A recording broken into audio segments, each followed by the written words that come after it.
அம்மா, இந்த உலகத்துல இருக்க எல்லா தங்கத்தையும் உனக்கே தரமா.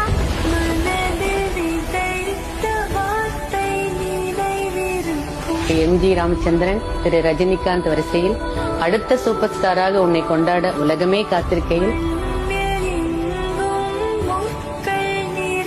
அன்னைக்கு 2 சம்பவம் நடந்தது. அந்த இடமும் அழிஞ்சது,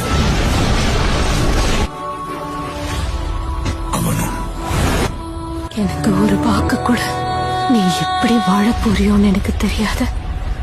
ஆனா சாகும்போது இந்த உலகமே மதிக்கிற பெரிய சுல்தானாவாதான் இருக்கணும்.